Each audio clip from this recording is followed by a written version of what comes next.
పిల్లలను కనే సమయం వచ్చింది కానీ కనుటకు శక్తి చాలకున్నది అని ఒక మాట ఉన్నది వాక్యంలో. అలాగే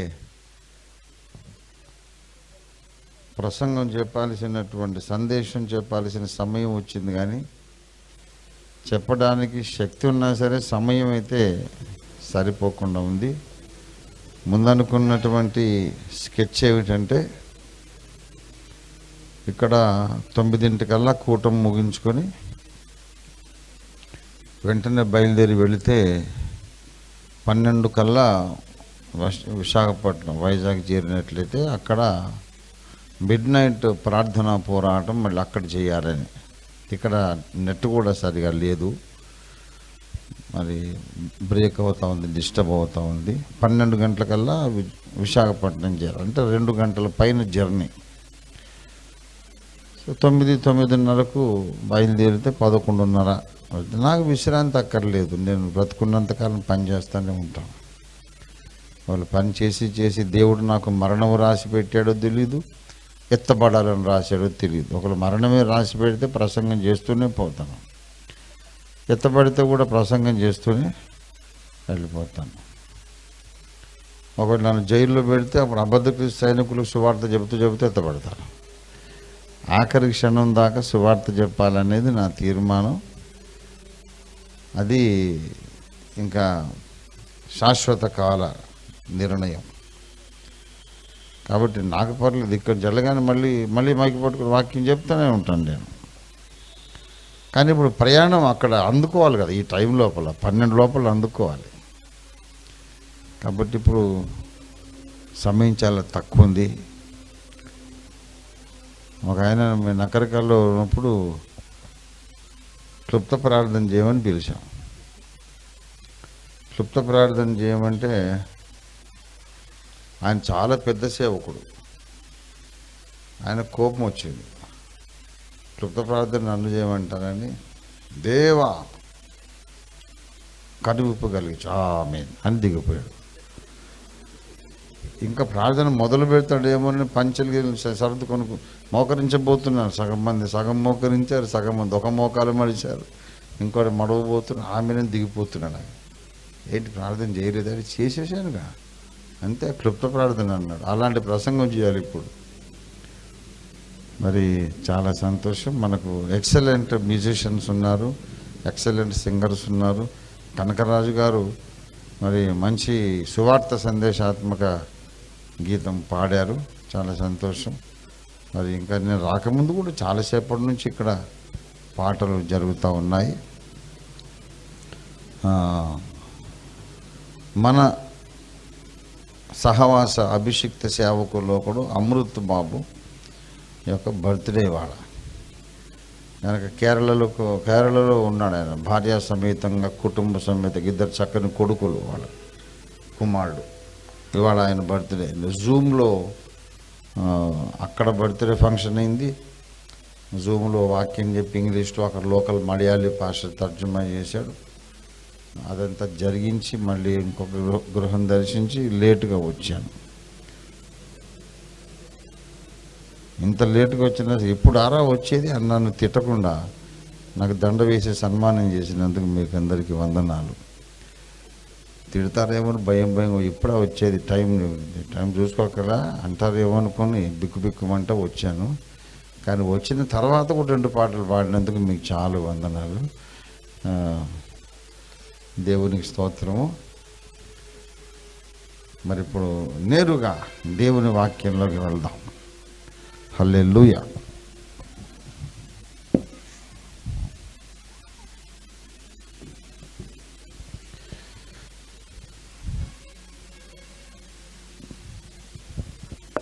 టైం తక్కువ ఉన్నప్పుడు ప్రసంగం ఏం చేయాలో ఎలా చేయాలో అర్థం కానప్పుడు దేనికైనా మడత పెట్టి అన్నిటికీ పనికొచ్చే వచనాలు కొన్ని ఉంటాయి బైబిల్లో.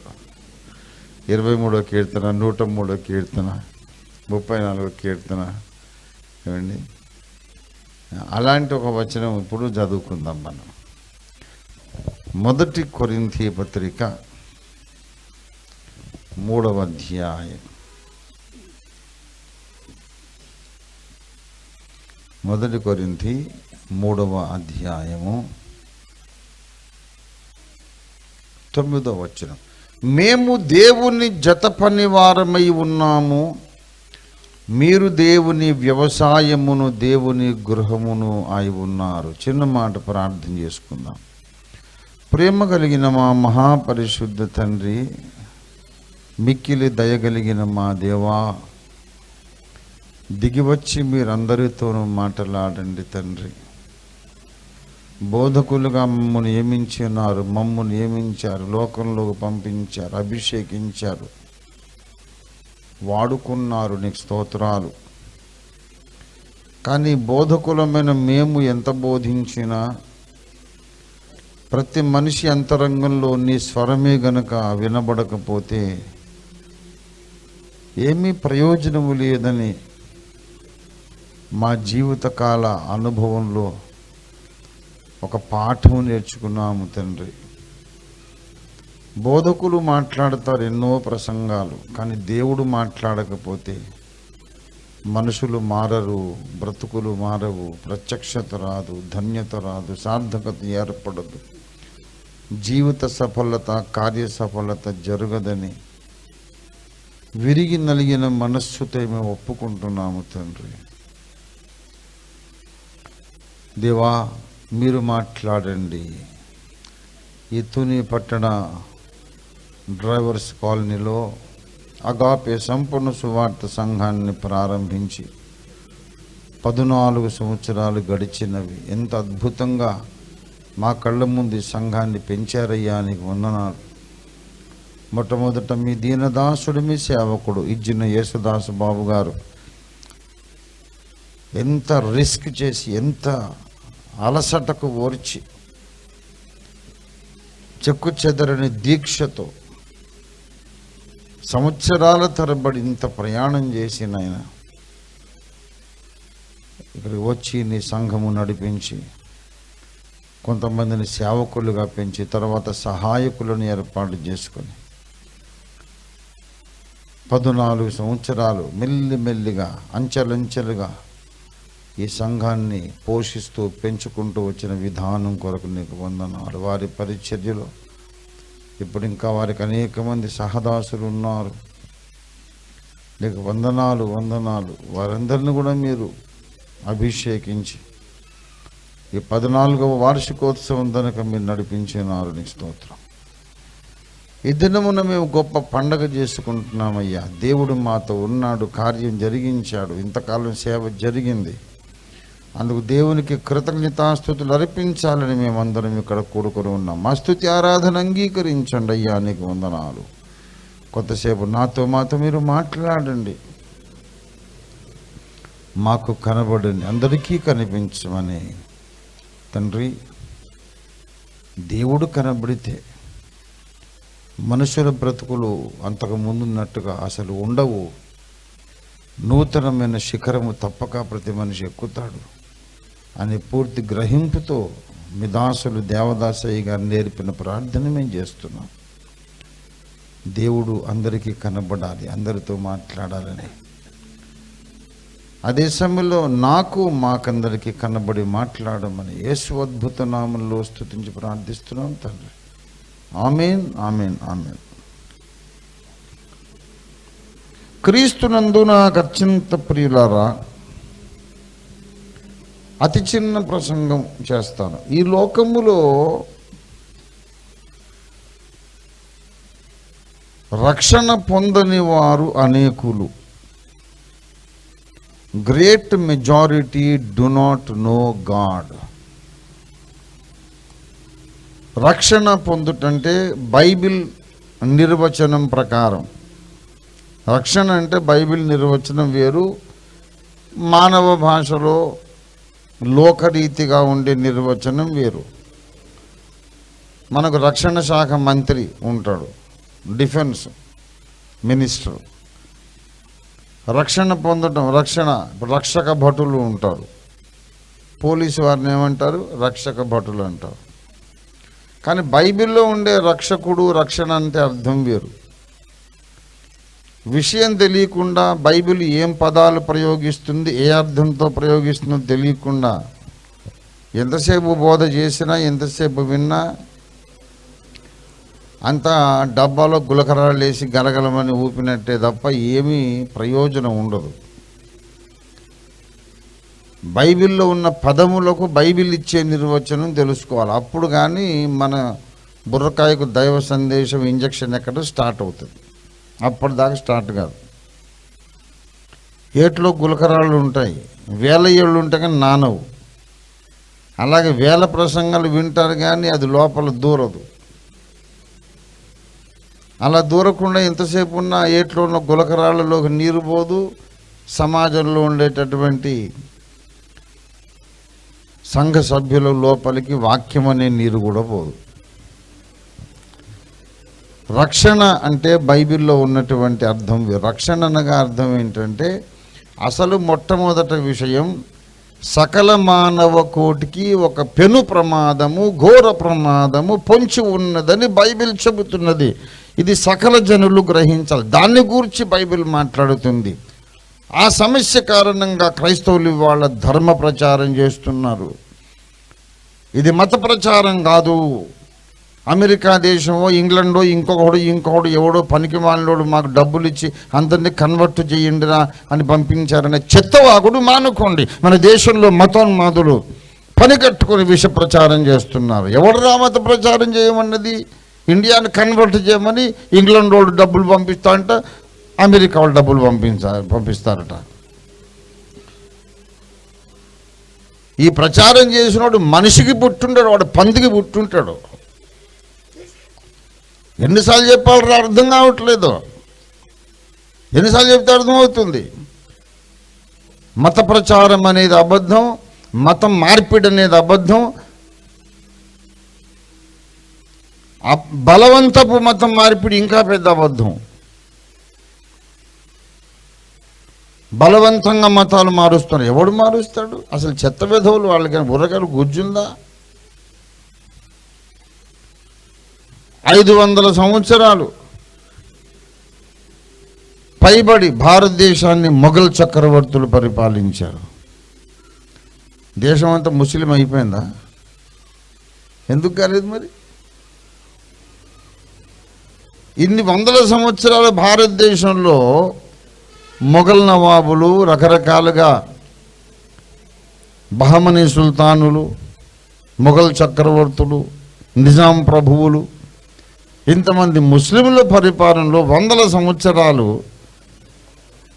భారతదేశం ఉంటే ఇప్పటికి ముస్లింలు ఇండియాలో మైనారిటీ. అవునా కదా? 100 ఏళ్ళు ముస్లింలు వెళ్ళిన తర్వాత ముస్లింలు మైనారిటీగా ఉన్నారంటే అర్థం కావట్లేదురా చెత్త విధవా. బలవంతంగా మార్చడం అబద్ధం అని అర్థం కాలేదు. ముస్లిం నవాబులు వెళ్ళినప్పుడు దేశం ముస్లిం అయిపోలేదు. 250 సంవత్సరాలు బ్రిటిష్ వాళ్ళు పరిపాలిస్తే దేశమంతా క్రైస్తవులు అయిపోలేదు. 200 ఏళ్ళు బ్రిటిష్ వాళ్ళే ఉండి పరిపాలన చేసినా అందరినీ కన్వర్ట్ చేయలేదు. ఇంకా 2% ఉన్నారు క్రైస్తవులు. వాళ్ళు పరిపాలించినప్పుడు బలవంతంగా కన్వర్ట్ చేయనోళ్ళు, వాళ్ళు వెళ్ళిపోయినాక లౌకిక ప్రభుత్వం వచ్చిన తర్వాత ఎలా కన్వర్ట్ చేస్తారు బలవంతాన? ఎవడు మాట్లాడేవాడు? వాడు మనిషి, కుక్క? వాడు ఆలోచన లేదా? ఆలోచించరా? న్యాయంగా ఆలోచించరా? బలవంతం మతం మారిపిల్లట. ఎలా చేస్తారు ఎవరినైనా బలవంతంగా? ఓ ముస్లింలు పట్టుకొచ్చి బాగా కొట్టేసి పంగనామాలు పెట్టి గుండు చేసేసి పిలక పెట్టి జందం వేస్తే అల్లాహు అక్బర్ అనేది మానేసి కానీ అవతారం అంతా మార్చేశారుగా బలవంతాన అని చెప్పేసి లోపలుండే ఆ విశ్వాసం అంతా వదులుకొని కొట్టారు, చేశారు, బలవంతంగా పిలక పెట్టారు కనుక ఇప్పటి నుంచి జై శ్రీరామ్ అంటాడా? నువ్వు వాడి గుండు మీద ఉన్న బొచ్చు తీసేయగలవు కానీ గుండు లోపల ఉన్నటువంటి విశ్వాసాన్ని తీసేయలేవు. మంగళకత్తి పెట్టి గీకితే బొచ్చు పోతుంది, లోపల విశ్వాసం పోదు. ఎవడండి తలకాయ లేని మాటలు మాట్లాడుతున్నారు? ఒక హిందువునే తీసుకొస్తాము, రాముడు నా దేవుడు, వెంకటేశ్వర స్వామి నా దేవుడు, సాయిబాబా నా దేవుడు, ముక్కోటి దేవతలు నాకున్న, నాది సనాతన ధర్మం, నాది గొప్ప దేశం గొప్ప ధర్మం అని చాలా దేశభక్తి దైవభక్తి రంగరించిన ఒక మంచి భక్తిగల హిందువు ఉన్నాడు. ఆయన్ని బట్టుకెళ్ళి బలవంతాన సున్నతి చేసి తల మీద రూమి టోపీ పెట్టేసి కింద గడ్డ ఉంచి మీసాలు మాత్రమే తీసేసి కళ్ళకు సురుమా పెట్టి సున్నతి కూడా చేసేసాము కనుక నాకు ఇట్లా బలవంతం చేసేసారుగా, ఇప్పటి నుంచి రాముడు కాదులే అల్లాహు అక్బర్ అంటాడా? హిందువుకు బలవంతాన సున్నతి చేస్తే నాకు ఇప్పటి నుంచి హిందూ దేవతలు వద్దులే అంటాడా? ఒక ముస్లింకు బలవంతాన గుండు చేసి పిలక పెడితే ఇప్పటి నుంచి నాకు అల్లా వద్దులే అంటాడా? ఏంటి బలవంతాన్ని ఎలా మారుస్తారు? బలవంతపు మతం మార్పిడులు అనేది అబద్ధము. ఇది సంఘ్ పరివార శక్తులు పనిగట్టుకొని యేసును ద్వేషించి చేస్తున్న విష ప్రచారము, దుష్ప్రచారము, అసత్య ప్రచారము, పచ్చి అబద్ధాలు చెప్పడంలో వీళ్ళు నిష్ణాతులైపోయినారు. ఒక్క ప్రశ్నకు సమాధానం చెప్పరండి. 500 ఏళ్ళు పరిపాలించి వాళ్ళు దేశాన్ని ముస్లిం దేశంగా మార్చలేదు, 200 ఏళ్ళు పాలించి వీళ్ళు దేశాన్ని క్రైస్తవ దేశంగా మార్చలేదు. ఇన్ని 100 ఏళ్ళు అయ్యాక ఇప్పటికీ ముస్లింల మైనారిటీయే, క్రైస్తవుల మైనారిటీయే. వాళ్ళు వెళ్ళిపోయాక మన ప్రభుత్వం వచ్చినాక ఎలాగ బలవంతంగా మార్చేస్తారండి? బలవంతంగా మతాలు మేము మార్చడం కాదు, స్వచ్ఛందంగా మారుదాం అనుకున్న వాళ్ళను బలవంతంగా మీరు ఆపుతున్నారా కుక్కల్లారా? ఇది అసలు సత్యం. స్వచ్ఛందంగా మారాలనుకుంటున్న వాళ్ళని బెదిరించి మీరు ఆపుతున్నారా శునకపుత్రులారా? ఇది అసలు సత్యం. దేశంలో సరైనటువంటి జ్ఞానము, ఆలోచన విధానము, సరైన ఆలోచన తెలిసిన వాళ్ళందరూ కూడా ఈ దుష్ప్రచారాన్ని తిప్పికొట్టాలి. నేనున్నాను పోరాడడానికి. కనీసం నా ప్రక్కన నిలబడి దీన్ని సమర్థవంతంగా ఎలా ఎదుర్కోవాలి, ఇతడికి మేము సహకరిస్తాం అనే బుద్ధి జ్ఞానం కనీసం క్రైస్తవ నాయకులకు ఉందా? ఎవడున్నాడండి? ఓఫీర్ గారు అంటే మాకు ఇష్టం లేదు, ఆయన సంఘాలకు వెళ్ళకండి, ఆయన మీటింగ్లకు వెళ్ళకండి అని ప్రచారం చేస్తాడు వీడు.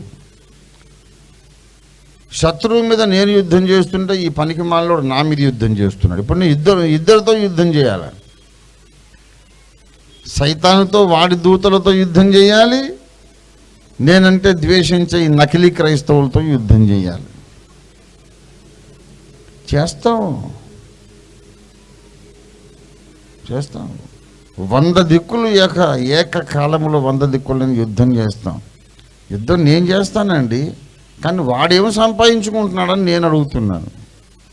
ఇప్పుడు నేను యుద్ధం చేయగలనా లేదా అనేది ప్రశ్న కాదు. నా దేవుడు యుద్ధశూరుడైన యెహోవా, ఆయన దాసుడునిగా నేను ఒక్కడనే 200 మంది వస్తే ఎదుర్కొంటాను. నేను శారీరకంగా కానీ ఆధ్యాత్మికంగా కానీ యుద్ధం అంటూ స్టార్ట్ అయితే ఇక నేను నరకటం మొదలు పెడితే వరసలు చూడండి అన్నట్టు ఉంటుంది నా పరిస్థితి.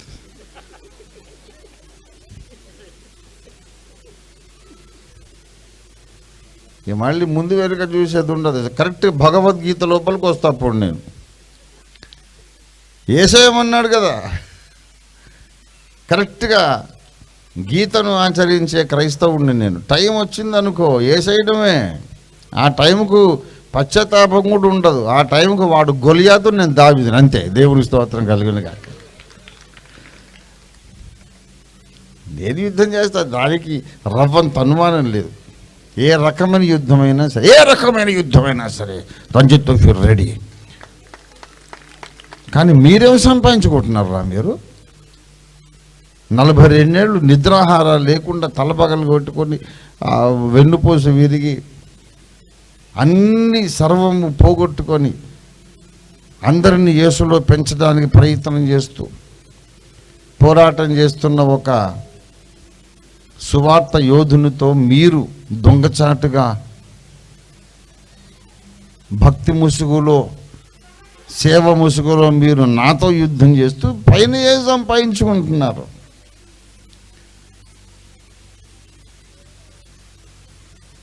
భక్తుల పుస్తకంలో, దేవుని జతపని వారి పుస్తకంలో నీ పేరు ఉండాలి, కానీ భక్తులకు ద్రోహము చేసిన వాళ్ళ లిస్టులో నీ పేరు ఉండొద్దు. ప్రియులారా, అసలు విషయం ఏంటంటే రక్షణ పొందిన వారు కొద్దిమంది అంటూ మొదలుపెట్టాను ఈ ప్రసంగం. వెంటనే ఏమన్నాను? రక్షణ అనే మాటకు అర్థము ముందు తెలుసుకోవాలి. రక్షణ అంటే అర్థం ఏంటంటే మొట్టమొదట సకల మానవ జాతి, వాడు ఏ మతం కానీ ఏ కులం కానీ, క్రైస్తవుడైనా అయితే అయ్యాడు కాక ఎవడైనా సరే, ఏ మతంలో ఉన్నా, క్రైస్తవ మతములో ఉన్నా సరే, చాలా స్పష్టంగా చెబుతున్నా, ఏ మతము నేను రక్షించదు. అన్ని మతాలు మంచే చెబుతాయి, అన్ని మతాలు వ్యర్థమే. అన్ని మతాలు మంచినే చెబుతాయి, అన్ని మతాలు వ్యర్థమే. మంచి చెబుతాయి కానీ మంచి చేసే శక్తిని ఇవ్వదు మతం. గనక ఏ మతమైనా ఒకటే. ఏ మతంలో ఉండైనా సరే ఆ ప్రమాదంలో పడవచ్చు. క్రైస్తవ మతంలో ఉండి కూడా ఆ ప్రమాదంలో పడవచ్చు. ఏంటా ప్రమాదం? సర్వమానవ కోటి ఘోర ప్రమాదం యొక్క అంచులో ఉంది. అదేంటంటే యుగ యుగములు ఆరని నిత్య అగ్ని గంధకముల గుండము. మనిషి అన్నవాడు ఒక్కసారి పుడతాడు. పునర్జన్మ అనేది పచ్చి అబద్ధమని బైబిల్ చెబుతున్నది. మనుషులు ఒక్కసారి మృతి పొందాలి, ఆ తర్వాత తీర్పు ఉంటుంది, అంతే. మళ్ళీ పుట్టడం ఉండదు, బైబిల్ చెబుతోంది. అబద్ధాలే నమ్ముతాం, మాకు అవే బాగుండి అని నమ్మితే నమ్ము, నీ కర్మ. చచ్చిపోయాక ఏం జరుగుతుందో వాడు వీడు చెప్పిన మాటలు నమ్మకండి, చచ్చిపోయి లేచిన వాడు చెప్పిన మాటలు నమ్మండి. దేవుని స్తోత్రం కలుగును గాక. హల్లెలూయా. చచ్చిపోయి లేచిన యేసే చెబుతున్నాడు, వారి పిచ్చి మోకాళ్ళారా, మళ్ళీ జన్మలు లేవురా, ఇక్కడి నుంచి పోయిన తర్వాత అగ్నిగుండం ఉంది, అందులో పడకుండా చూసుకోమన్నాడు. దేవుని స్తోత్రం కలుగును గాక. హల్లెలూయా. సర్వమానవ కోటి ఘోర ప్రమాద అంచులో బ్రతుకుతోంది. ఏ క్షణమైనా ప్రతి మానవుడు కన్ను మూస్తున్నాడు. ఇక్కడ కన్ను మూయడం, అగ్ని జ్వాలలో కళ్ళు తెరవడం, అంతే. ఆ తర్వాత మళ్ళీ బయటికి రావడం ఉండదు, ఉండదు, ఉండదు. నరకం అనేది ఒకటి ఉన్నది, అది వాస్తవం. నరకమున వారి అగ్ని ఆరదు, పురుగు చావదు, మళ్ళీ చావు రాదు, నిద్ర రాదు, దాహం వేస్తుంది, నీళ్లు దొరకవు, ఆకలి వేస్తుంది, అన్నం దొరకదు. దేవా దేవాన్ని మొర పెట్టుకుంటావు, నీ మొర దేవునికి వినపడదు. బయటికి ఒక్కసారి వదలండి అంటావు, ఎవడు వినడు. అసలు ఎందుకు నమ్మలేదంటే, ఎందుకు నేను రక్షణ పొందలేదంటే, నేను చెప్తాను వినండి సార్. ఎవడు వినడు నీ గోడు. అందరూ ఏడుపులు, కేకలు, పెడబొబ్బలు. ఇది వాస్తవం. ప్రతి మనిషికి ఈ ప్రమాదం పొంచి ఉంది.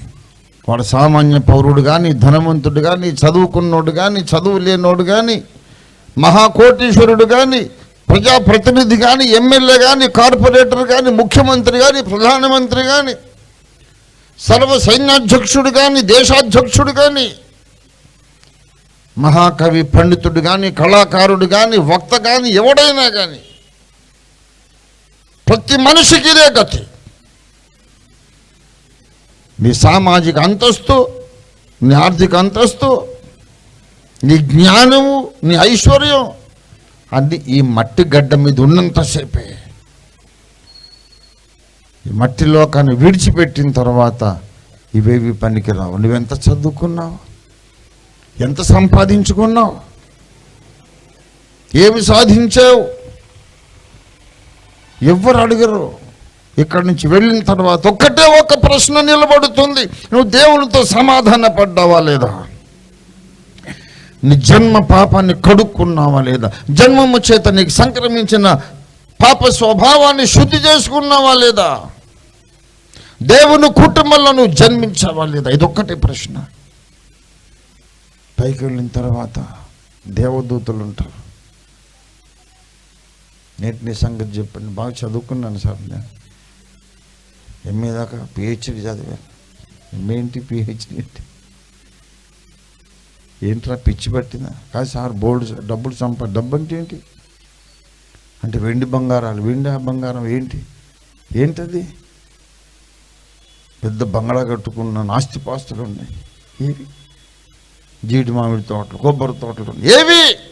ఎక్కడున్నాయి నువ్వు సంపాదించి? చూడు, అదిగో భూమి మీద. భూమి ఎక్కడుంది చూడు. ఇంతకుముందు భూమి ఉన్న చోటు ఖాళీగా ఉంటుంది. అంతరిక్షంలో ఒక ఖాళీ ఏర్పడుతుంది. భూమి మాయమైపోతుంది. భూమి ఉండదు. భూమి ఆకాశాలు గతించిపోతాయి, పంచభూతాలు గతించిపోతాయి. ఈ భూమి ఉండనప్పుడు నీ ఊరు ఉంటుందా? ఈ భూమి ఉండనప్పుడు నీ చదువుకున్న కాలేజీ ఉంటుందా? ఈ భూమి ఉండనప్పుడు సంపాదించిన బంగారం ఎక్కడ ఉంటుంది? ఈ భూమి ఉండనప్పుడు కట్టుకున్న మేడ మిద్దె ఎక్కడుంటాయి? భూమే లేదు. నీ నోట్ల కట్టలు ఎక్కడ? నీ వెండి బంగారాలు ఎక్కడ? భూమి లేనటువంటి కాలం రాబోతుంది. అయిపోయింది. నువ్వు సంపాదించిందంతా బుస్సు మరి బూడిద. మరి ఇప్పుడు ఏం చేయాలి సార్? ఏంటి నా పరిస్థితి? ఇవన్నీ పిచ్చి మాటలు మాట్లాడుతున్నావు. నీవు జన్మము చేత సంక్రమించిన పాపాన్ని కడుక్కున్నావా లేదా అని చెప్పు.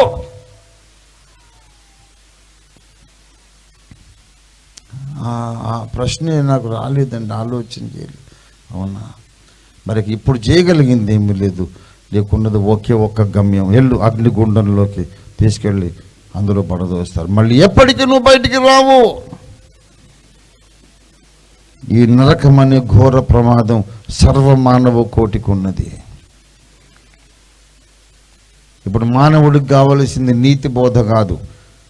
ఎందుకంటే నీతి ఏది, అవినీతి ఏది అనేది ప్రతి మానవుడికి తెలుసు. దొంగకు దొంగతనం తప్పని తెలీదా? తెలుసా తెలీదా? వ్యభిచారికి వ్యభిచారం తప్పని తెలుసా తెలీదా? హత్యలు చేసే వాళ్లకు ఇది తప్పు అని తెలీదా? నరహత్య చేసే వాళ్ళకి అది తప్పని తెలుసు. దొంగతనం చేసే వాళ్ళకి అది తప్పని తెలుసు. అబద్ధాలు ఆడే వాళ్ళకి అది తప్పని తెలుసు. మోసాలు చేసే వాళ్ళకి అది తప్పని తెలుసు. మరి మనం చెప్పడం ఏంటి? మానవ జాతికి ఉన్న ప్రాబ్లం ఏంటంటే ఏది మేలు, ఏది కీడు, ఏది పరిశుద్ధత, ఏది పాపం, ఏది నీతి, ఏది అవినీతి, ఏది మంచి, ఏది చెడు తెలియకపోవడం కాదు ప్రాబ్లం. తెలుసు కానీ చెడు అనేది మానలేము. ఫలానాది చెడు చెడు చెడు వద్దనుకుంటాం కదా, అది మానడం మనకు చేత కాదు. మేలైనది చేయవలెనను కోరిక కలుగుచున్నది కానీ చేయుట నాకు కలుగుటలేదన్నాడు పౌలు. నేను చేయగోరుచున్న మంచిని చెయ్యగోరని కీడునే చేయుచున్నాను. అయ్యో నేనెంత దౌర్భాగ్యుడను, నా అవయవములలోనున్న పాప నియమమునకు నేను దాసుడను. అయ్యో ఇట్టి ఘోరమైన మరణమునకు లోనైన శరీరము నుంచి నన్ను ఎవడు విడిపించును అన్నాడు. ఇది మానవ జాతికి ఉన్న గొప్ప క్రైసిస్.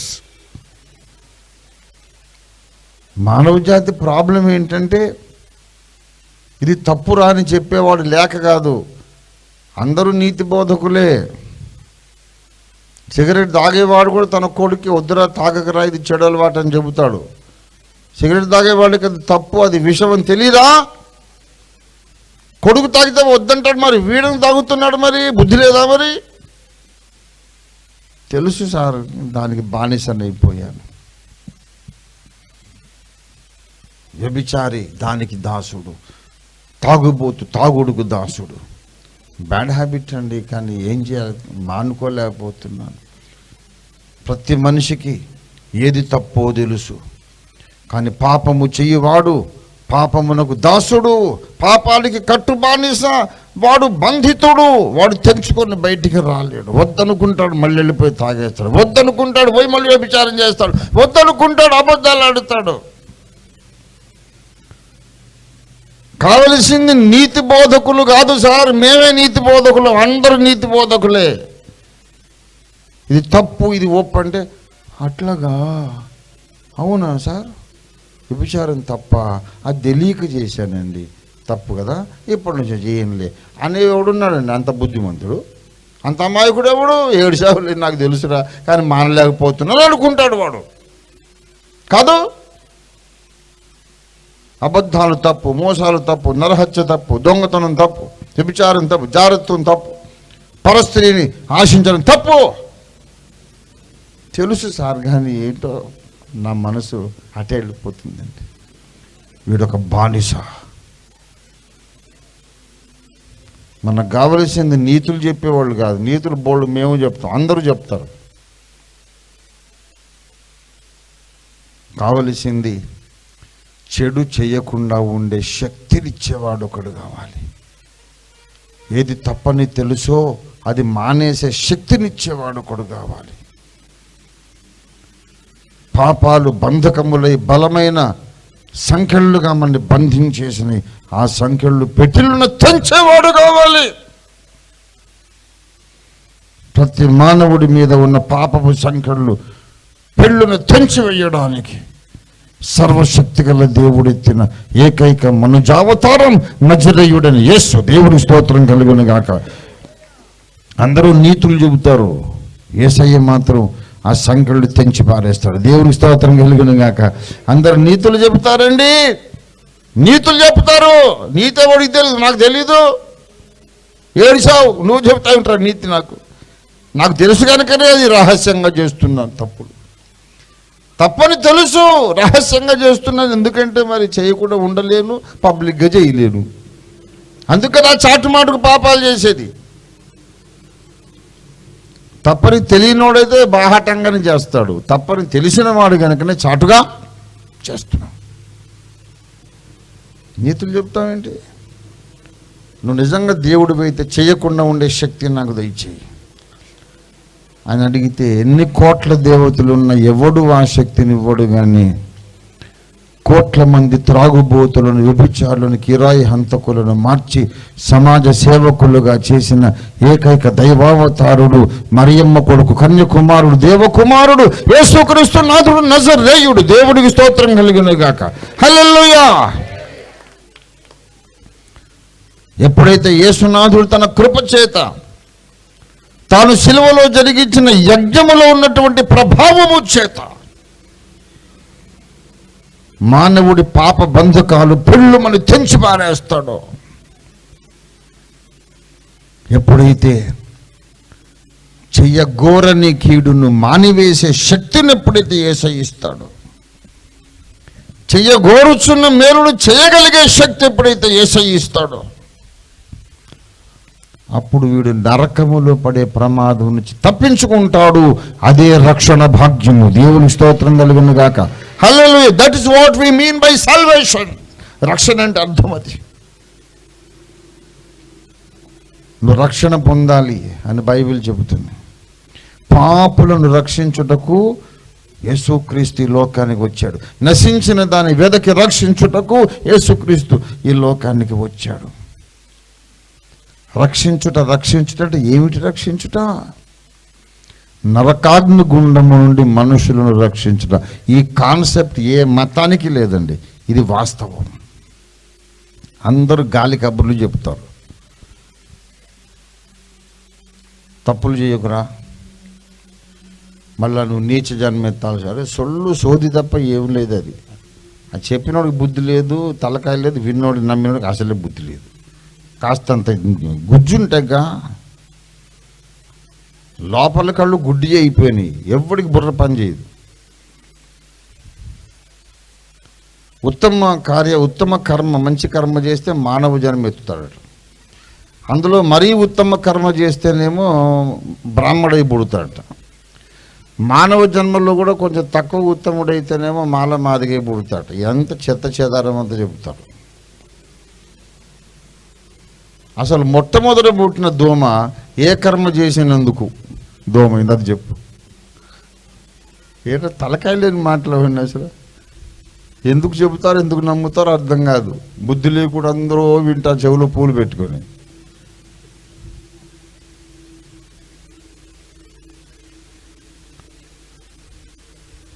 వాడు చెప్పటం వీడు వింటాం, సరిపోయింది తానని. దేవుడు సృష్టిలో మొట్టమొదటి చేసిన దోమ అంతకుముందు ఏ కర్మ చేసుకున్నందుకు దోమై పుట్టింది?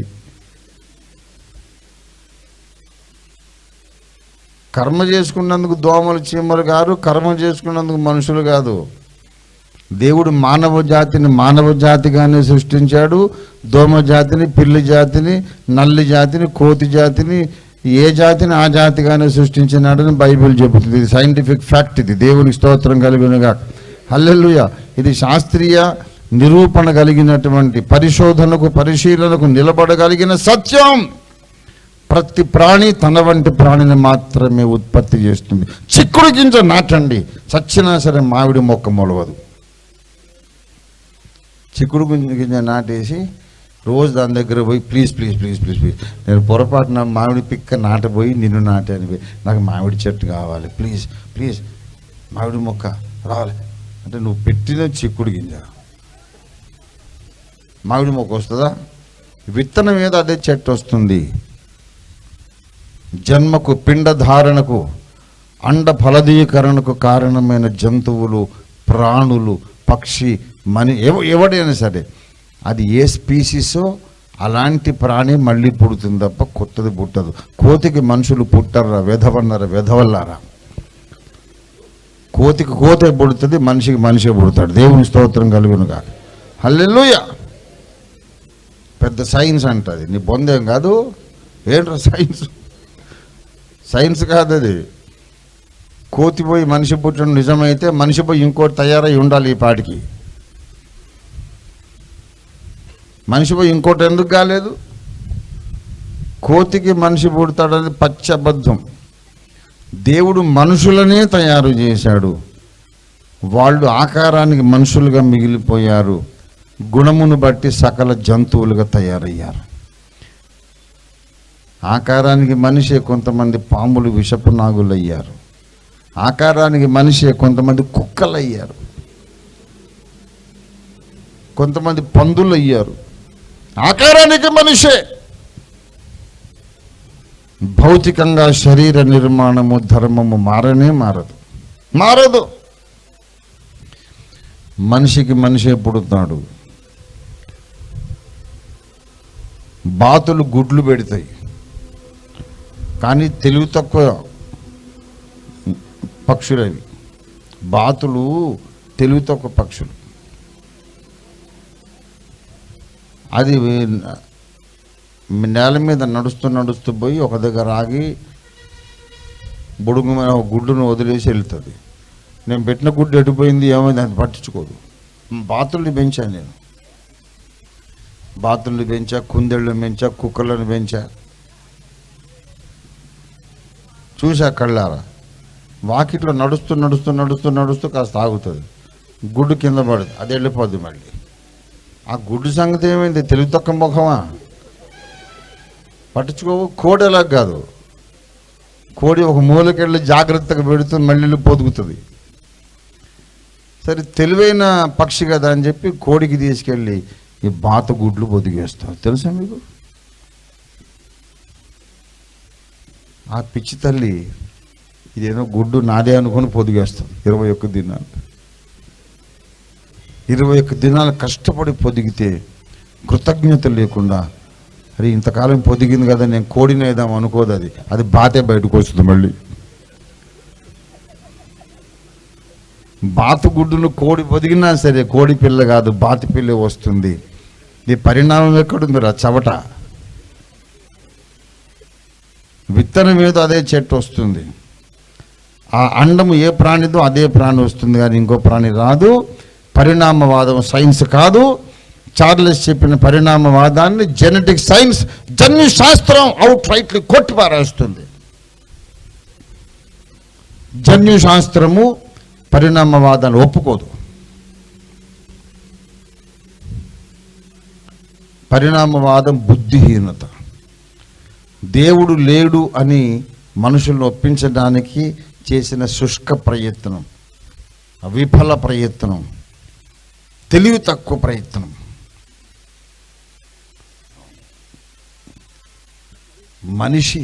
మనిషిగానే పుట్టాడు, కానీ ఆ తర్వాత మరి దేవుడు సృష్టించిన ఆది మానవుడు దేవుని మీద తిరుగుబాటు చేసి పాపాన్ని తనలోనికి తెచ్చుకున్నాడు. చీకటి మూటగా మారిపోయాడు, దేవునికి దూరమైనాడు. ఒకటే లైఫ్ గడిచినాక దేవుని దగ్గరికి వెళ్ళలేక అగ్నిగుండంలో పడిపోతున్నాడు. యావత్తు మానవ కోటికి ఇదే ప్రమాదం. ఈ ప్రమాదం సృష్టికర్త రాసిన గ్రంథం కనుక బైబిల్ చెబుతుంది. సృష్టికర్త రాయని గ్రంథాలకు ఈ ప్రమాదం ఉండదని తెలియకుండా అడ్డమైన కాకమ్మ కబుర్లు చెబుతున్నారు. వాళ్ళకి తెలీదు.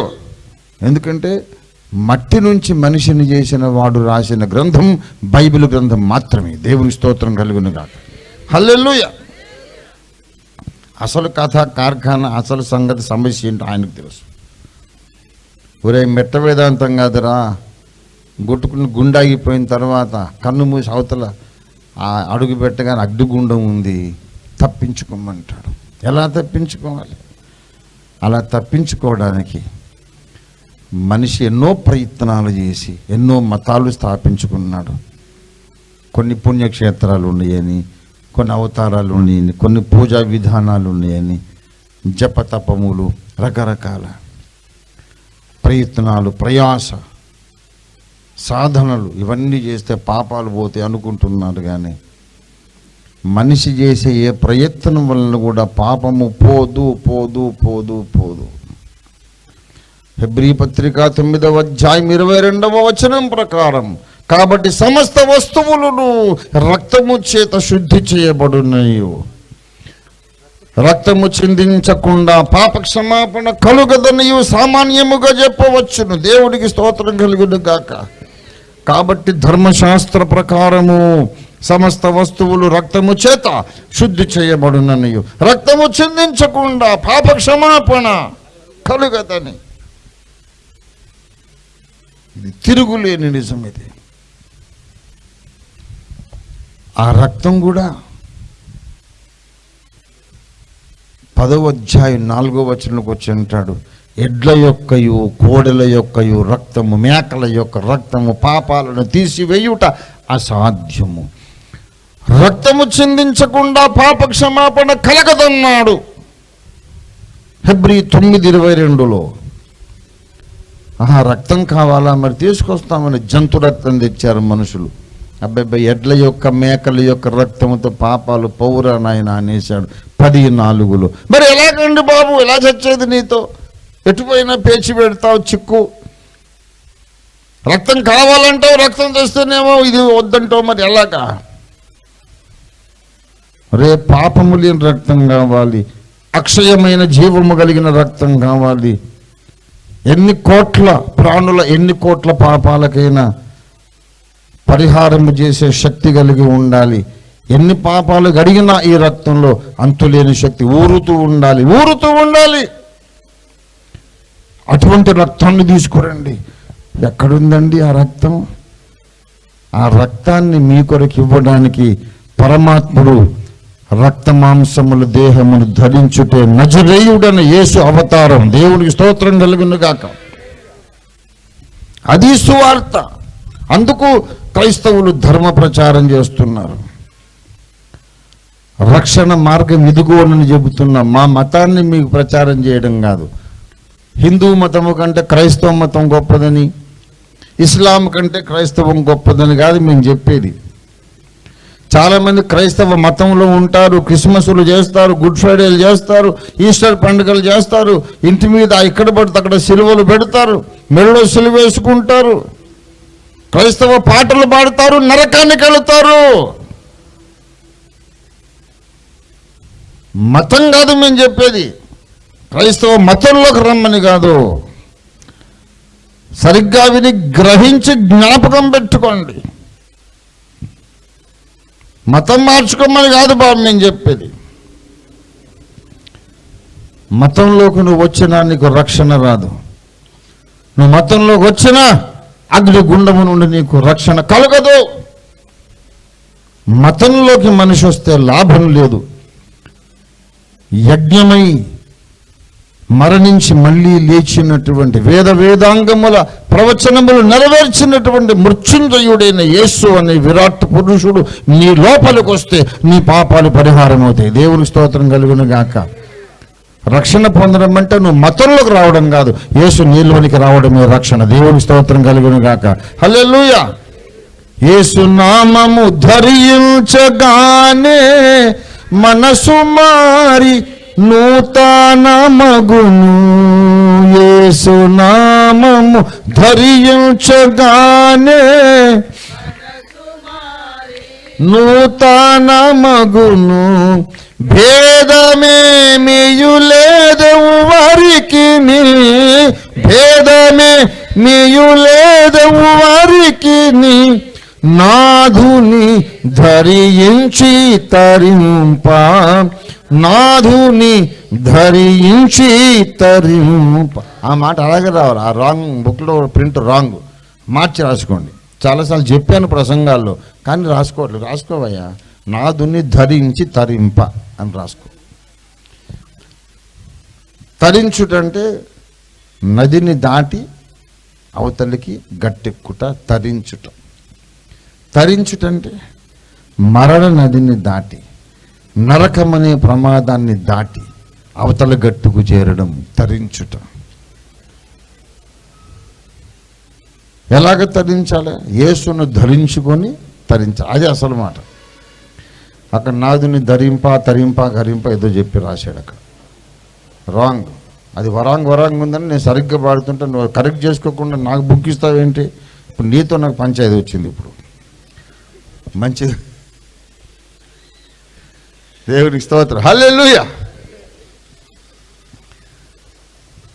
యేసు నామము ధరించగానే మనసు మారి నూతన మగును. యేసు నామము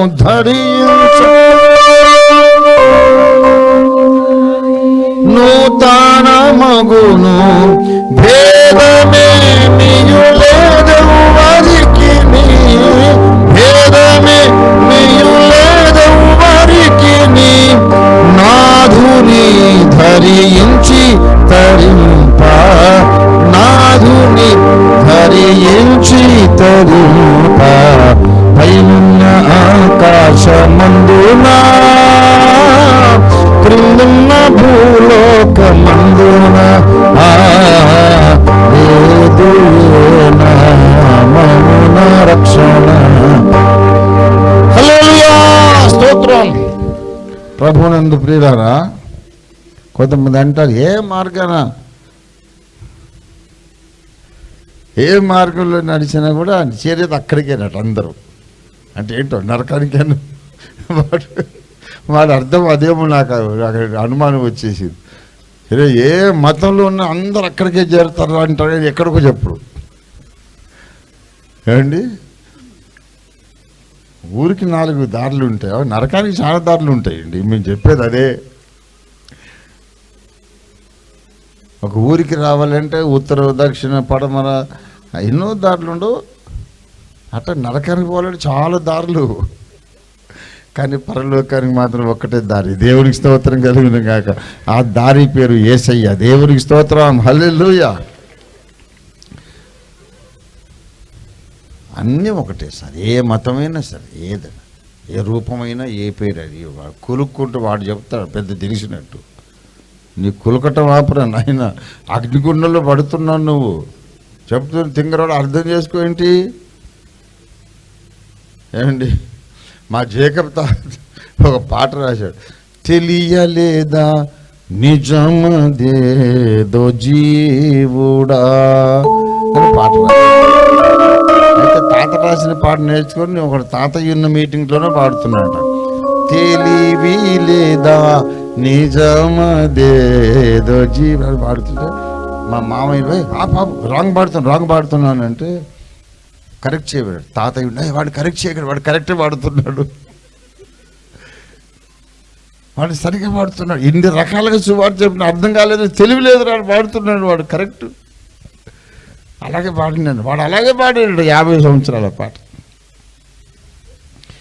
తెలివి లేదా నిజమదేదో జీవుడా పాపులం దరి చేర్చబిలిచే యేసగా తెలియలేదా నిజమదేదో జీవుడా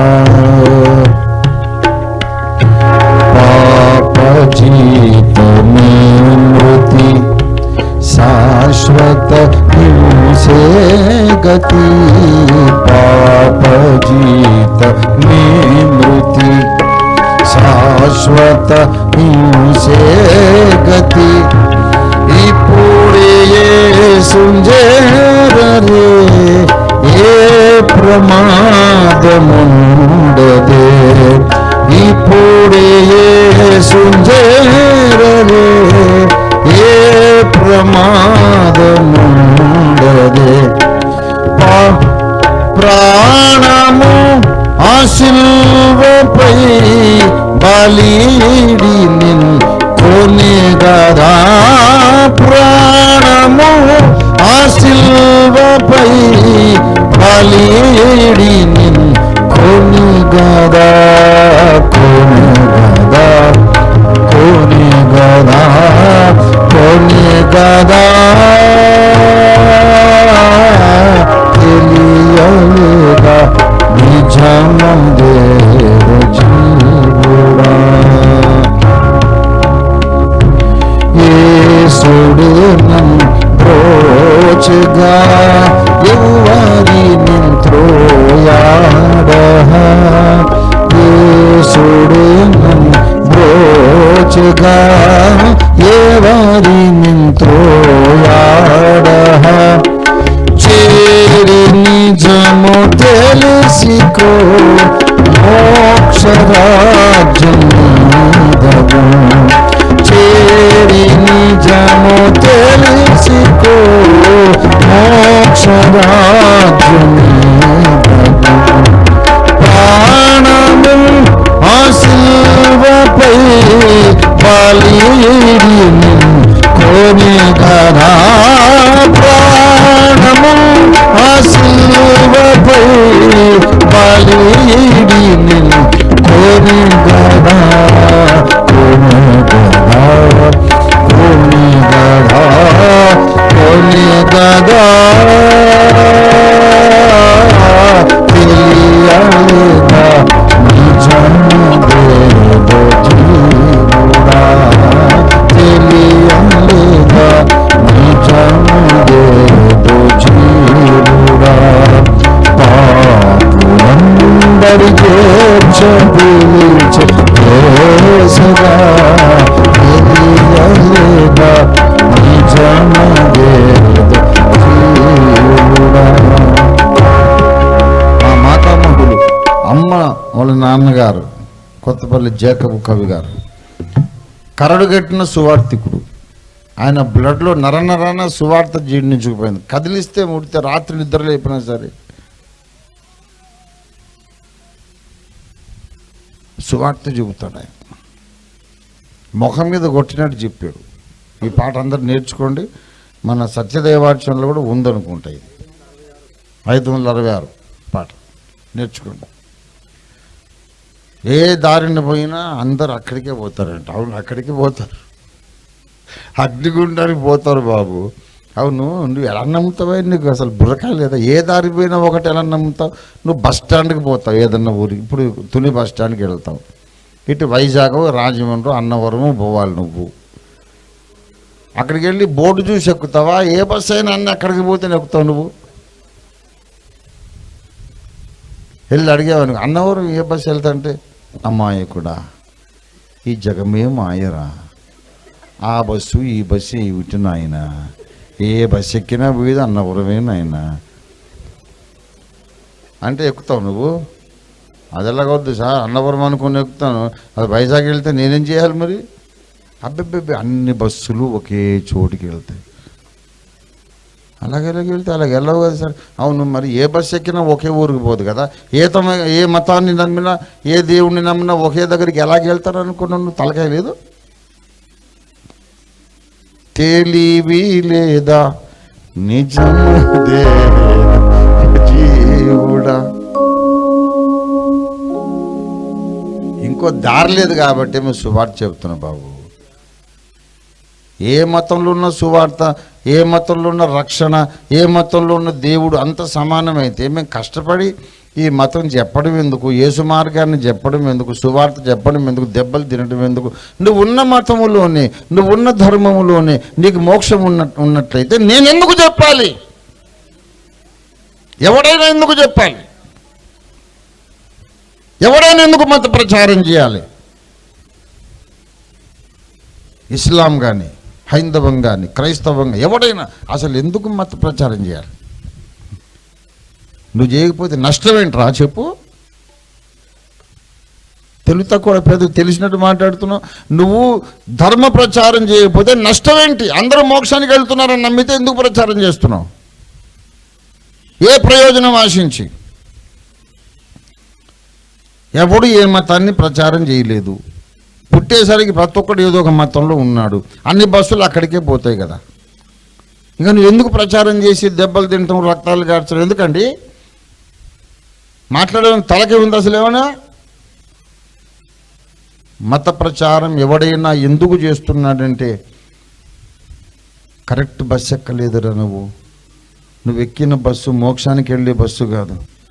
నాకు తెలిసి ఈ బస్సు మోక్షానికి వెళ్తుందని అనుకొని చెబుతున్నారు.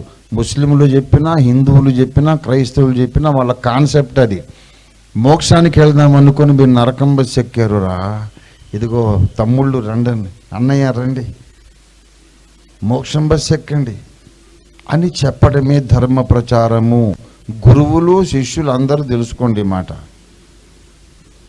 పెద్ద బోడి తెలివి వాడు పెద్ద తెలిసినట్టు మాట్లాడతాడు. ఏ బస్సు ఎక్కినా ఒకటే సార్, తెలివి తక్కువడు.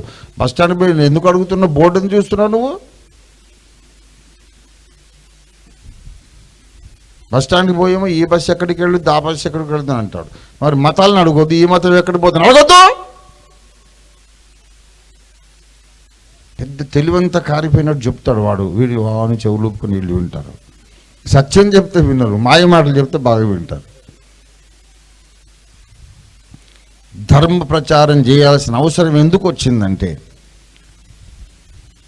స్వర్గానికి వెళ్ళే బస్సు ఎక్కాను అనుకుని అమాయకులు కొంతమంది నరకానికి వెళ్ళే బస్సు ఎక్కారు. అయ్యో తమ్ముళ్ళు తప్పించుకుండిరా, ప్రమాదం ముందుంది అని చెప్పడమే ధర్మ ప్రచారము.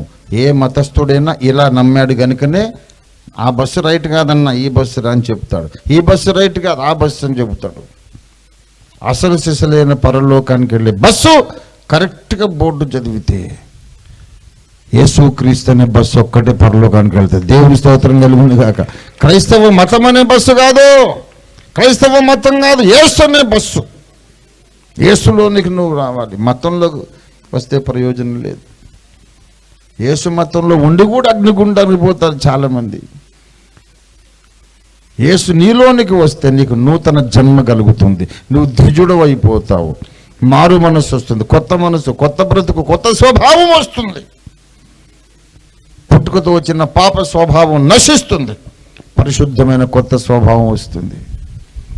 అప్పుడు నీకు రక్షణ గ్యారెంటీ. అందుకు క్రైస్తవులు సువార్త చెబుతున్నారు.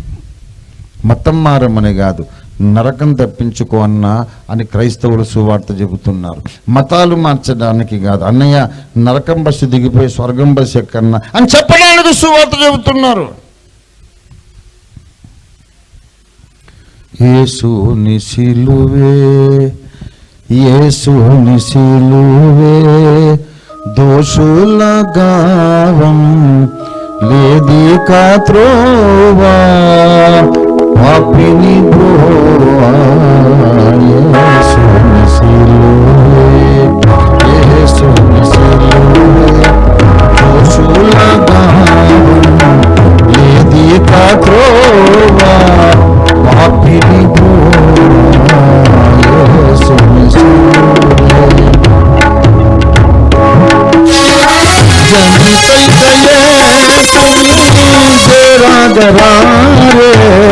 जनितै कये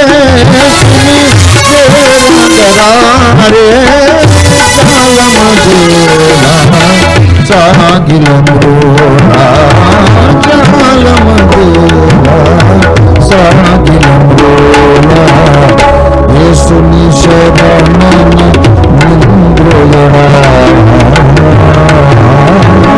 येसुनी शरणन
ముఖం మీద కొట్టి మరి చెప్తాడు సువార్త. యేసుని సిలువే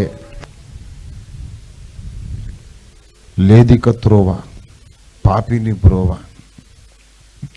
జనితైక యేసుని అంటే ఈ లోకంలో రక్షకుడంటూ పుడితే ఆయన యేసు ఒక్కడే, ఇంకెవడు రక్షకుడు పుట్టలే. మతస్థాపకులు పుట్టారు, నీతి బోధకులు పుట్టారు, మత సంస్కర్తలు పుట్టారు, కానీ రక్షకుడు ఒకడే పుట్టాడు. ఆయన పేరు యేసు. దేవుని స్తోత్రం కలిగింది. హల్లెలూయా. ఇంకేం చెప్పాలా? ఇంకెంతసేపు చెప్పి తెలివి వస్తుంది. అట్లాగే ఏ బస్సు ఎక్కినా సరే అనుకుని మీ ఇష్టం. బలవంతంగా బస్సు నుంచి లాగి కిందికి దిగి ఇక్కడికి ఎక్కించి అంత కర్మ మాకేం లేదు. పోరా, అందరు నరకానికి పోండి మాకెందుకు. కానీ తెలిసిన మంచి చెప్పకపోతే మా మనసాక్షి మమ్మల్ని బాధ పెడుతుంది. మాకు తెలుసు ఏ బస్సు పరలోకానికి రాదు, ఒక్క బస్సే పరలోకానికి వస్తుంది. అది ఎందుకు ఒకటే బస్సు ఎందుకు వస్తుంది అంటే రక్తము చిందించకుండా పాపక్షమాపణ కలగదని చెప్పిన ధర్మశాస్త్ర ప్రవచనం నెరవేర్చిన ఏకైక బస్సు నజరేయుడైన యేసు రక్షకుడు. దేవునికి స్తోత్రం కలుగునుగా. హల్లెలూయా. రక్తము చిందింపకుండా పాపము పోదు, పాపము పోదు, పాపము పోదు.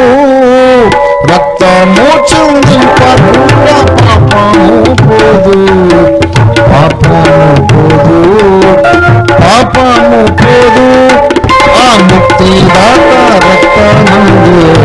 జీవము గలదు.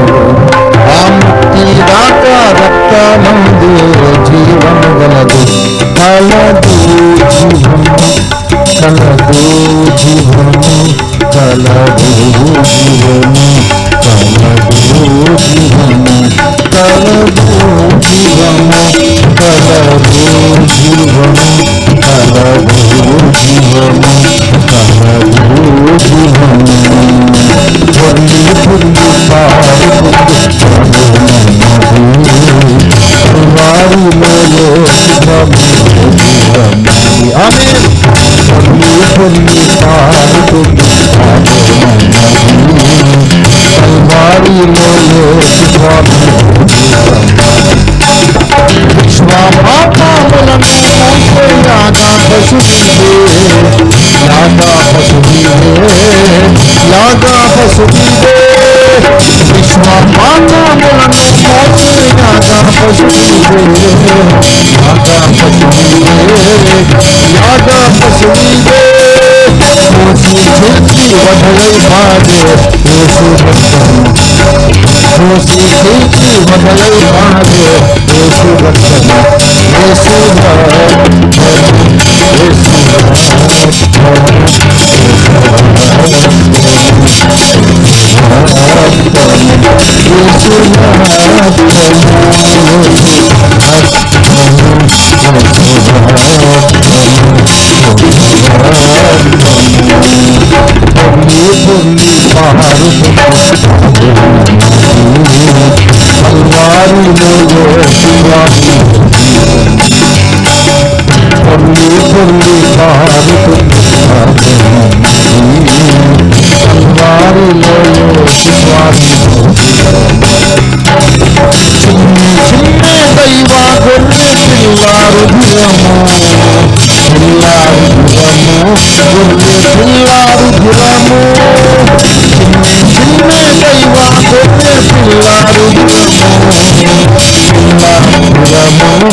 దేవుని స్తోత్రం. హల్లెలూయా.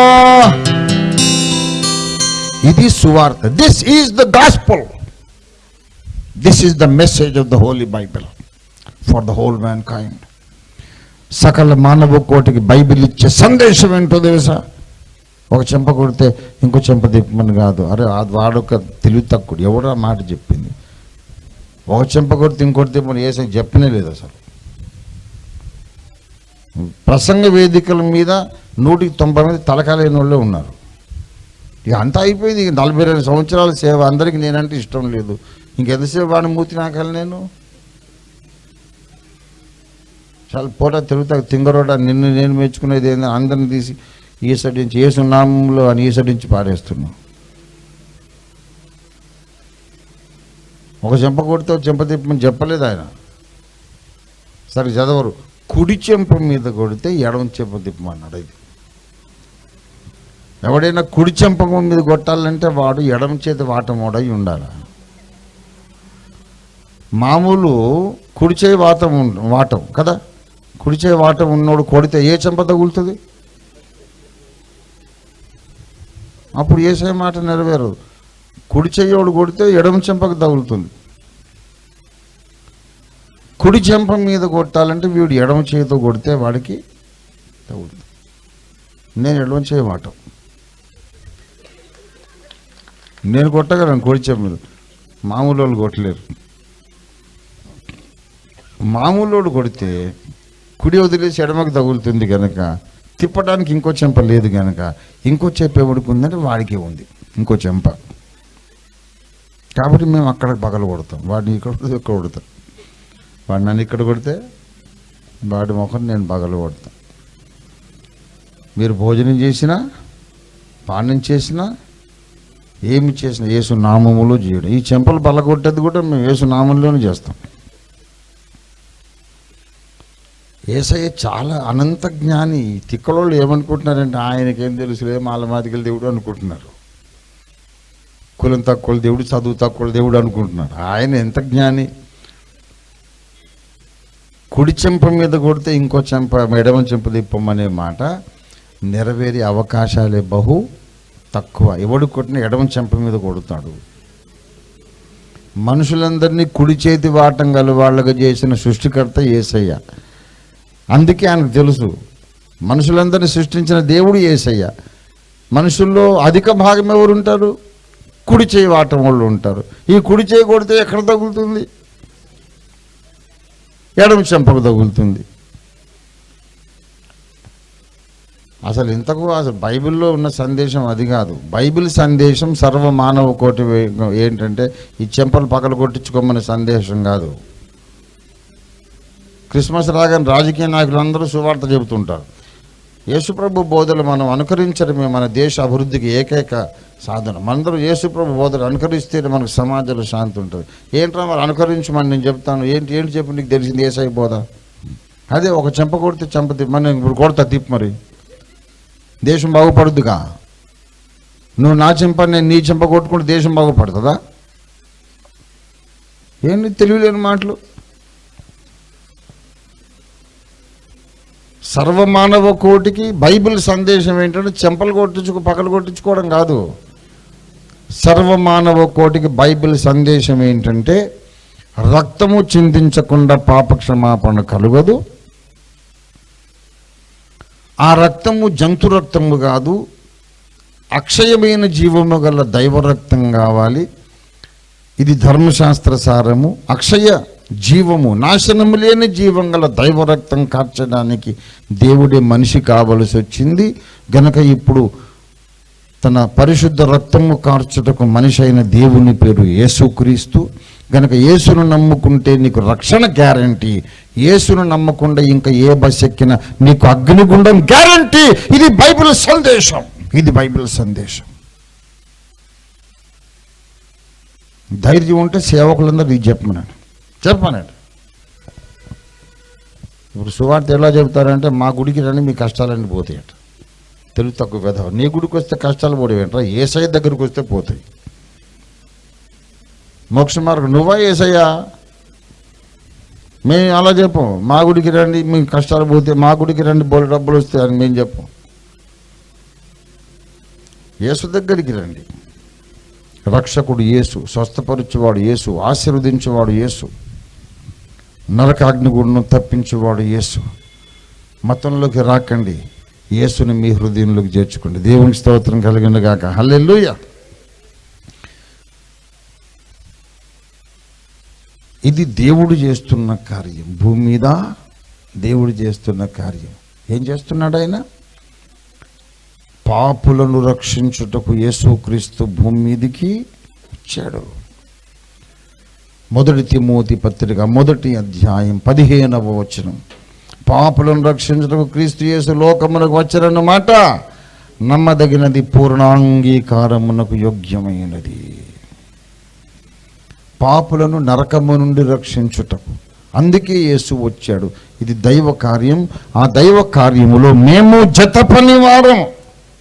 ఏంటంటే ఓఫీర్ గారు మూలవాక్యం మూలకు పారేసి ఎక్కడెక్కడ తిరుగుతున్నారండి అనుకుంటున్నారు కొంతమంది. అయ్యగారికి కొంచెం వయసు మీద పడిందండి, మర్చిపోతున్నాడు అనుకోకండి. ఖచ్చితంగా ప్రెమిసిస్లో ఉన్నాను నేను. మేము దేవుని జత పనివారము అన్నాడు. అంటే దేవుడు ఏం పని చేస్తున్నాడు మేము అదే పని చేస్తున్నాం. దేవుడు ఏం చేస్తున్నాడంటే ఇది దేవుడు చేసే పని. ఆదాము కడుపున పుట్టిన పాపానికి జన్మముతోనే పాప స్వభావాన్ని సంతరించుకొని ఇష్టం లేకపోయిన పాపాలు చేస్తూ పాపులుగా పుట్టి పాపంలో బ్రతికి పాపంలో చచ్చి అగ్నిగుండంలోకి వెళ్ళిపోతున్న మనుషులను రక్షించడానికి యజ్ఞమై మళ్ళీ లేచి ఆ యజ్ఞమును గూర్చిన వార్తను ప్రపంచమంతటా తెలియజెప్పడం, ఏది సరైన బస్సు అందరికీ తెలియజెప్పడం దేవుడు భూమి మీద చేస్తున్న పని. ఆ పనిలో మేము భాగస్వాములం, మేము కూడా పాలి భాగస్థులం. ఆ పనిలో మేము దేవుని జత పనివారము. పరలోకానికి వెళ్ళాలంటే, అగ్నిగుండం తప్పించుకోవాలంటే ఏ బస్సు ఎక్కాలో చెప్పడం మా పని, ఆ బస్సు తయారు చేయడం దేవుని పని. మేము దేవుని జత పనివారము. దేవుని స్తోత్రం కలిగిన గాక. హల్లెలూయా. ఇది అసలు మ్యాటరు. మీకు అర్థమైతే సంతోషం, అర్థం కాలేదు కోపం వస్తే ఇంకా సంతోషం.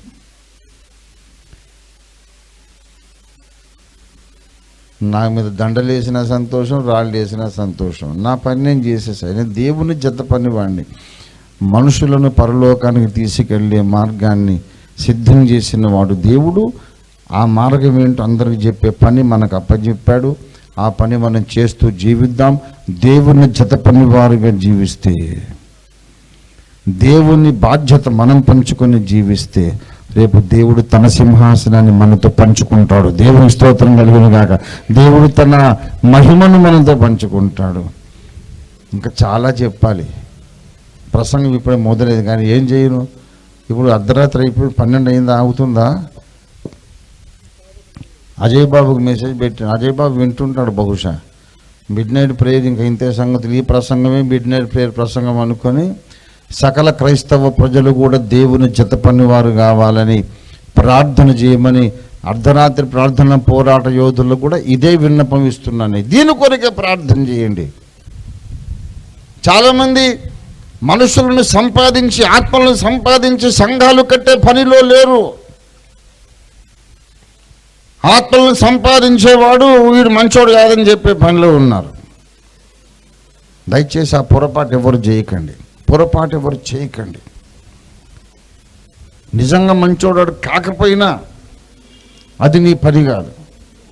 నువ్వు అలా చేయడం వల్ల డ్యామేజ్ తప్ప ప్రయోజనం ఉండదు. నిర్మాణాత్మకమైన పనులు. ఒక మంచి ఎగ్జాంపుల్ చెప్తా. ఇప్పుడు సురేష్ బాబే ఇల్లు కట్టుకుంటున్నాడు అనుకోండి. ఇప్పుడు సొంత ఇల్లే కదా మీకు. ఇల్లు కట్టుకుంటున్నాడు. ఫర్ ఎగ్జాంపుల్ ఒక మంచి ప్లానర్ను పెట్టుకున్నాడు. మంచి ఇంజనీర్, ప్లానర్, కన్స్ట్రక్షన్ ఇంజనీర్ ఒకరిని పెట్టుకున్నాడు. చక్కని ప్లాన్ గీసి పునాదులు వేశాడు. సగం ఇల్లు అయింది. అప్పుడు నేను పోయి సురేష్కు, ఇంజనీర్ మంచోడు కాదు, వీడు దుర్మార్గుడు, వీడు త్రాగుబోతు, వీడు భార్యను కొడతాడు, వీడు వ్యభిచారి, వీడు ఇట్లా అట్లా, వీడు మంచోడు కాదని చెప్పి ఆయన మనసంతా విషం నూరిపోసి వీడిని తీసేశాను అనుకోండి. ఆయనకు కూడా ఎందుకైనా మంచిది, ఏ మంచోడు కాదని చెప్తున్నాడు, రేపటి నుంచి నువ్వు పనులకు రావద్దులే, పని చేయవద్దులే అని చెప్తే వాడు వెళ్ళిపోతాడు. ఇప్పుడు జరిగే ఆ ఇల్లు కట్టే పని నువ్వు మధ్యలో పని చేసేవాడిని జడగొట్టి మంచోడు కాదని తీసేస్తేవి. మరి అక్కడ నువ్వు చేస్తావు, మరి పని నువ్వు చేయవు. ఇంకోడు ఉన్నాడంటే వాడు దొరకడు. ఇప్పుడు నష్టపోయింది ఎవరు? ఆయన పని మంచోడుతోనూ చెడ్డోడుతోనూ, కానీ పని తెలిసినోడుతో చేయించుకుంటున్నాడు. అది అసలు సంగతి. మంచోడు చెడ్డోడు వాడి క్యారెక్టర్ ఏమో, కానీ ఇల్లు ఎలా కట్టాలో తెలిసిన నిపుణుడితో కట్టించుకుంటాడు. నువ్వెందుకు ఆయన జడగొడతావు? ఒక పని జరుగుతున్నప్పుడు ఆర్టీసీ బస్సే పోతుంది, డ్రైవింగ్ చేస్తూ ఉన్నాడు. ఉన్నట్టునే వాడికి డ్రైవింగ్ రాదండి, పిచ్చోడండి, ఎటు తీసుకెళ్ళాలని చెప్పి బస్సు అంతా గలిబిలే దిగిపోతారు. వీడు దిగిపోయినా సరే బస్సు ముందుకు వెళ్తుంది. మరి దిగినోడు ఎలాగెళ్ళాలి ఊరికి? పని చేస్తున్న వాడి మీద దుష్ప్రచారం చేయడం సమాజానికి నష్టమే కానీ లాభము కలుగదు. దానికంటే బెటర్ ఆప్షన్ ఒకటి ఉంది. పని చేస్తున్నవాడు ఎవడైనా నీకు నచ్చకపోతే వాడికంటే ఎక్కువ నువ్వు పని చేసి చూపెట్టు. దేవునికి స్తోత్రం కలుగును గాక. దేవునికి స్తుతి కలుగును గాక. ఒకడు మంచోడు కాదు, వాడు చాలా ప్రసంగాలు చేస్తున్నాడు, వాడికంటే ఎక్కువ ప్రసంగాలు చేయి, వాడికంటే ఎక్కువ ఆత్మలు సంపాదించు, ఎక్కువ సంఘాలు కట్టు, ఎక్కువ పని చేయి. Do more constructive work. ఎవడైతే ఆత్మలు సంపాదించడానికి రాత్రింబగళ్ళు కష్టపడుతున్నాడో వాడు దేవుని జత పనివాడు. వీడి మీద ఎవడితే బురద చల్లుతున్నాడో వాడు సైతాను జత పనివాడు. నేను విమర్శించడానికి కాదు, మిమ్మల్ని తీర్పు నుండి తప్పించడానికి చెబుతున్నా. క్రీస్తు న్యాయపీఠం ముందు మిమ్మల్ని రక్షించాలని నేను చెబుతున్నా. దేవుడు గద్దించే స్థితిలో మీరు ఉండొద్దని చెబుతున్నాను. పైకి పోయిన తర్వాత యేసయ్య నువ్వు ఫలాన్ని వాడుకున్నా కానీ వాడి సంగతి నీకు తెలుసా అంటే, తిక్కలోడ నీకంటే ఎక్కువ నాకు తెలుసురా, నా కంటికి కనపడేది సృష్టి అనేది నాకు తెలుసు, నాకంటే నీకు ఎక్కువ తెలిసేంట్రా. వాడిని పనికి పెట్టుకున్నా జీతం ఇచ్చేది నువ్వెందుకురా, నువ్వు ఎక్కువ పని చేయాల్సింది పోయి చేసేవాడిని చెడగొట్టావు ఎందుకు అంటాడు.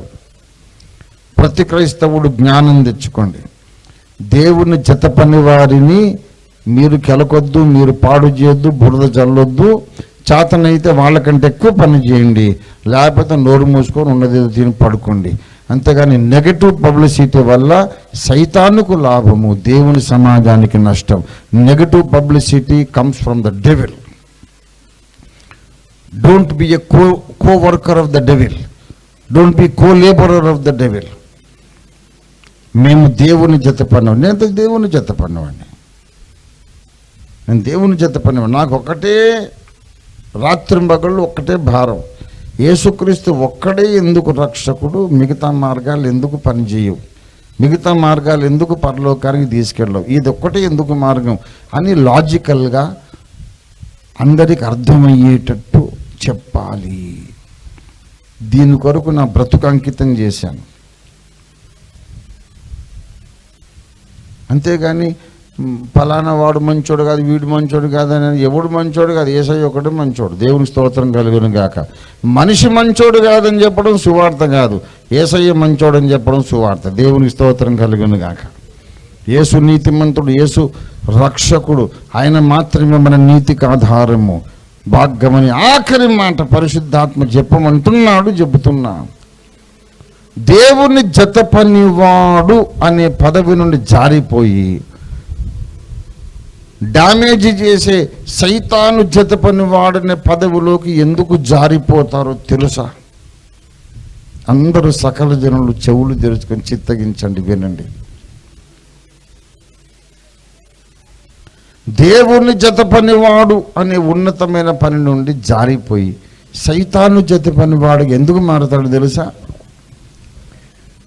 వీడు మధ్యలో ఎక్కడో పరిసయ్యుని మనస్తత్వం వస్తుంది వీడికి. వీడు ఏమంటాడంటే, ఎంత ప్రసంగాలు చేసేవాళ్ళం, బ్రతుకులో కొంచెం నీతి ఉండాలండి అంటాడు. ఎన్ని మర్మాలు చెప్తే ఏమో బ్రతుకులో నీతి ఉండాలండి, పరిశుద్ధత ఉండాలండి అంటాడు. అవును, మన నడవడిక పరిశుద్ధంగా ఉండాలని తీర్మానం అందరికీ ఉండాలి.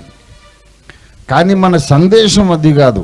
ఎంత ప్రయత్నించినా నీ స్వనీతి వల్ల నువ్వు నీతిమంతుడివి కాదు, యేసే నీ నీతి అని చెప్పడం సువార్త. యేసే నీ నీతి అనేది మర్చిపోయి నీ ప్రవర్తనే నీ నీతి అనే పరిసైన మనసులోకి వెళ్ళిపోతాడు గనక ఇక ప్రతి మనిషిలో ఏదో లోపం కనబడుతుంది. మనిషి అన్నోడికి లోపం ఉండదా? ఏ మనిషి కన్నా లోపం ఉంటుంది. లోపము లేని పరిశుద్ధుడు యేసయ్య ఒక్కడే. యేసే నీతి అని చెప్పే సందేశం మానేసి మనిషిలో పర్ఫెక్షన్ ఉండాలి అని అనుకునేసరికి పరిసయుడిగా మారిపోతాడు. క్రైస్తవుడు పోయి పరిసయుడు అవుతాడు. అయ్యేసరికి అవును మరి వాళ్ళు ఈ లోపం ఉంది, వీడిలో ఈ లోపం ఉంది, వాళ్ళలో ఈ లోపం ఉంది. కానీ మన సందేశం అది కాదు. ఎంత ప్రయత్నించినా నీ స్వనీతి వల్ల నువ్వు నీతిమంతుడివి కాదు, యేసే నీ నీతి అని చెప్పడం సువార్త. యేసే నీ నీతి అనేది మర్చిపోయి నీ ప్రవర్తనే నీ నీతి అనే పరిసైన మనసులోకి వెళ్ళిపోతాడు గనక ఇక ప్రతి మనిషిలో ఏదో లోపం కనబడుతుంది. మనిషి అన్నోడికి లోపం ఉండదా? ఏ మనిషి కన్నా లోపం ఉంటుంది. లోపము లేని పరిశుద్ధుడు యేసయ్య ఒక్కడే. యేసే నీతి అని చెప్పే సందేశం మానేసి మనిషిలో పర్ఫెక్షన్ ఉండాలి అని అనుకునేసరికి పరిసయుడిగా మారిపోతాడు. క్రైస్తవుడు పోయి పరిసయుడు అవుతాడు. అయ్యేసరికి అవును మరి వాళ్ళు ఈ లోపం ఉంది, వీడిలో ఈ లోపం ఉంది, వాళ్ళలో ఈ లోపం ఉంది. మొన్న మధ్య నా మీద బురద చల్లదామని వాడు బయలుదేరాడు. వాడు చిట్టా చెప్పా, అరే నువ్వు నలుగురితో పడుకున్నావు కదరా అని అంటే నోరు మూసుకొని పోయాడు వాడు. నీకు తెలిసిందా? నీకు తెలియదు వాడు తిక్కలోడా. దేవునికి అన్నీ తెలుసు. ఎవడు బతుకు వాడు చూసుకోండి. దైవజనుల మీద బురద జల్లొద్దు. అది నీకు కాదండి, మరి పాస్టర్ అన్నాక కరెక్ట్గా ఉంటే వాడుకుంటాడా, కరెక్ట్గా లేకపోతే వాడుకుంటాడా, అది యజమానుని నిర్ణయం, నీ నిర్ణయం కాదు. దేవుని స్తోత్రం కలిగిన గాక. హల్లెలూయా. దేవునికి ఇష్టమైతే సరిగా లేనోనే వాడుకుంటాడేమో, ఆయనకు అన్నీ తెలుసు. కానీ ఎవరైతే ఆత్మల సంపాదనలో ప్రయాసపడుతున్నారో వారి మీద నెగిటివ్ పబ్లిసిటీ నువ్వు చేయడం ద్వారా డైరెక్ట్గా సైతాను ఆర్మీలో చేరిపోతున్నావు. దేవుని పని ఒకవేళ ఏ చిన్న మొత్తమైన ఏ మూలకైనా దేవుని పని పాడైపోతే క్రీస్తు న్యాయపీఠం ముందు ఘోరమైన తీర్పు ఎదుర్కొంటావు, ఘోరమైన శిక్ష ఎదుర్కొంటావు. దేవుని పని కట్టేవాళ్ళుగా ఉందాం, దేవుని పని పాడు చేసేవాళ్ళుగా ఉండొద్దు. సంఘాలు కట్టేవాళ్ళుగా ఉందాం, సంఘాలను పాడు చేసేవాళ్ళుగా ఉండొద్దు. పాడు చేయటము ఏ విధమైన చేస్తాడు, కట్టడం కష్టం. వచ్చిన ఆత్మల్ని ఏదో ప్రచారం చేసి రాకుండా చేయటం ఎవడైనా చేస్తాడు. ఓ కొత్త ఆత్మను తేవటానికి మాత్రం మళ్ళీ అభిషిక్తుడు కావాలి. You can cause damage, it's very easy. ఎవడైనా డ్యామేజ్ చేయొచ్చు. ఒక ఇల్లు కూలగొట్టడం మీకు వచ్చారాదా నాకు చెప్పండి. ఒక పలుగు పార గుణపం ఇస్తే వేసి కొడతా ఉంటే కూలిపోతుంది. దానికి చదువు అక్కర్లా. ఇల్లు కూలగొట్టడానికి చదువు అక్కర్లేదు, కట్టాలంటే చదువు కావాలి. అలాగే ఒక ఆత్మను సంపాదించే సంఘాలు కట్టాలంటే చాలా ప్రార్థన, పరిశుద్ధత, అభిషేకం, దేవుని కృప కావాలి. కట్టిన ఇల్లు కూలగొట్టినట్టు చేయడానికి నీకు ఏ పరిశుద్ధత, ఏ జ్ఞానం అక్కర్లే. కూల్చివేయడం ఎవడైనా చేయగలడు, నిర్మాణం మాత్రం పరిశుద్ధాత్మ పూర్ణుడు మాత్రమే చేయగలడు. దేవుని స్తోత్రం కలుగును గాక. హల్లెలూయా. కనుక మనం దేవుని జత పనివారుగా ఉందాం. చెప్పండి, ఎవరి జత పనివారము? దేవుని జత పనివారం. దేవుని స్తోత్రం కలుగును గాక. హల్లెలూయా. ప్రభువా, నీ జత పనివాడుగా నన్ను వాడుకో, నీ జత పనికత్తెగా నన్ను వాడుకో. సాతాను సైన్యంలో నుంచి చేరకుండా నన్ను సంరక్షించమని మనం దేవునికి ప్రార్థన చేస్తూ ముగించుకున్నారండి. ప్రార్థన చేసుకుందాం. తుని డ్రైవర్స్ కాలనీలో ఉన్నటువంటి అగాపే సంపూర్ణ సువార్త సంఘపు 14వ వార్షికోత్సవ సందర్భంగా సార్వత్రిక సంఘముతో దేవుడి దినమున మాట్లాడినాడు. ఊరారాబారా హూరందల వాషి ఖరందల రబరాసి హల్లెలూయా ఖరాబారాష కుందరబరాసి. ప్రతి ఒక్కరు మేలుకొనుటకు దేవా సహాయం చేయండి. అందరూ కూడా తమ మార్గాలు దిద్దుకొనుటకు సహాయం చేయండి. దేవ, ఉధృతంగా జరుగుతున్న నీ కార్యానికి ఎవరైతే అడ్డంగా వచ్చారో వారి కళ్ళు తెరవండి. వారు చేస్తున్న పొరపాటు గ్రహించుటకు సహాయం చేయండి. పాడు చేసేవారుగా కాదు, సమకూర్చేవారుగా మారిపోవటకు అందరికీ మారు మనస్సు దయచేయండి. అందరం 2 చేతులు ఆకాశంతో పైకెత్తి మనం ప్రార్థన చేసుకుందాం. ప్రభువా, నీకు వందనాలయ్యా, వందనాలయ్యా. దిగిరమ్ము దిగిరమ్ము దిగిరమ్ము తండ్రి, నీకు వందనాలు. అందరికి మారు మనసు ఇవ్వడానికి పరిశుద్ధాత్మదేవా దిగిరమ్ము తండ్రి. అందరి మనోనేత్రాలు వెలిగించడానికి పరిశుద్ధాత్మదేవా దిగిరమ్ము నాయనా. ఓ నీకు వందనాలు, వందనాలు, వందనాలు. పరిశుద్ధాత్మదేవా దిగిరండి, దిగిరండి, దిగిరండి, దిగిరండి. గొప్ప ఉజ్జీవాన్ని మాకు చూపించండి.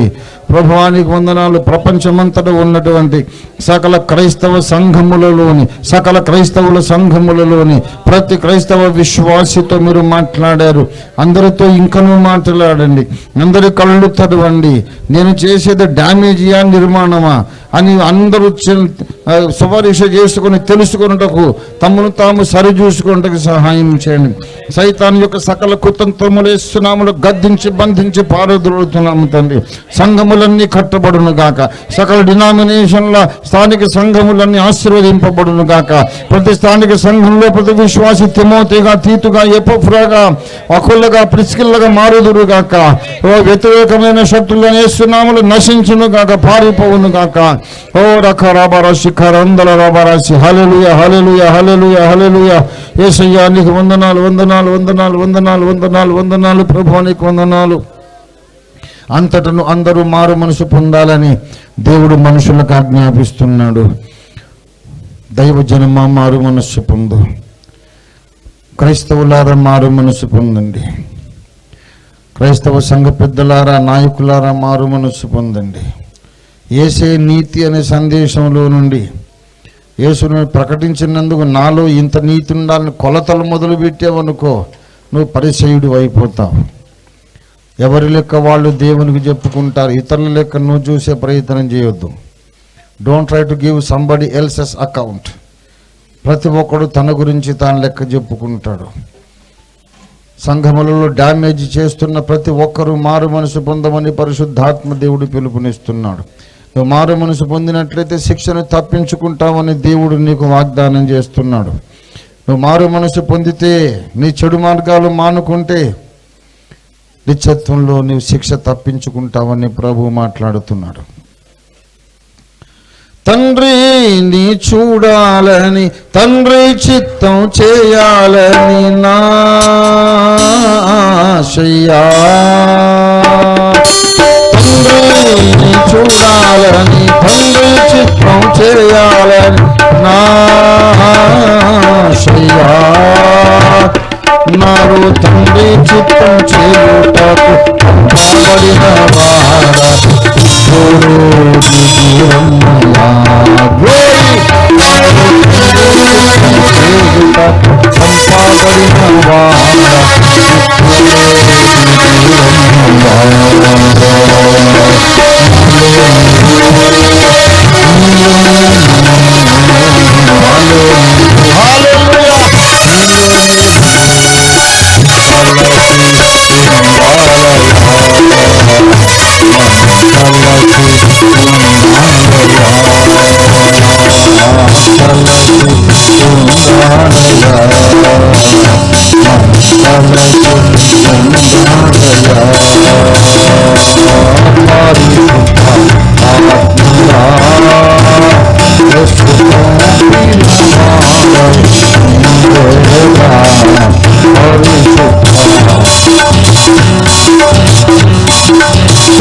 ప్రేమ కలిగిన మా తండ్రి, నీ వాక్యం ఫలింపజేయ.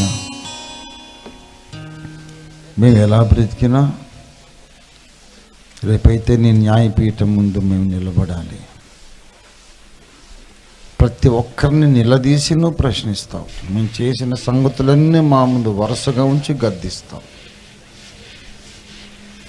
తండ్రి, ఈ సంగతి ప్రతి ఒక్క విశ్వాసులో ఎల్లప్పుడూ జ్ఞాపకం ముందు ఉంచండి తండ్రి.